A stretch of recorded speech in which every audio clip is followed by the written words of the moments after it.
కేటీఆర్ మాత్రం అమెరికాలో చదువుకుంటాడు. ఎక్కడ చదువుకుంటాడు? అమెరికాలో చదువుకుంటాడు. మన అమ్మ అక్క చెల్లెలు ఎంతో పోరాటం చేసేటువంటి వీరవనితలు ఉన్నట్టు ఒకవైపు ఉంటే మన తల్లులు పోరాటం చేస్తే ఇలా ఎవరయ్యా కవితక్కంట ఏక కవితక్క చూసారమ్మా మీరు?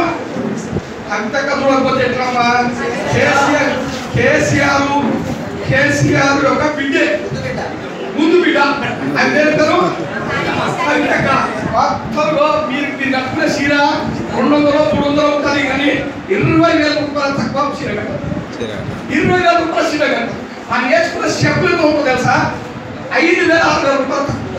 అంటే ఇలా మన ఎర్రజాతి బిడ్డలు, మన తల్లులు, మన అక్కలు, మన జీవితాలు ఎక్కువైతున్నాయి. ఈ రాష్ట్రంలో తెలంగాణలో మన జాతి ప్రజలు అడ్డ పెట్టుకొని 100,000 కోట్లు సంపాదించినటువంటి అగ్రకులాలు ఎక్కువైతున్నాయో మీరందరూ వేదిక మీద ఉన్నటువంటి ఏకలవ్య సోదరులందరూ కూడా ఆలోచించాల్సినటువంటి అవసరం ఉంది ఇవాళ. అయితే మరి ఈ ఉపన్యాసాలు ఇచ్చి వేదిక మీదకి వచ్చి మాట్లాడి మేము వెళ్ళిపోయిన తర్వాత మా జీవితాలను మారుతాయా? మరి ఈ ఇంట్లో మారుతాయి. ఏదో ప్రభాకర్ వచ్చి మాట్లాడాడు, నన్ను మాట్లాడాడు, మన హైదరాబాద్ వెళ్ళిపోతే మా బతుకులు ఏమవుతాయి?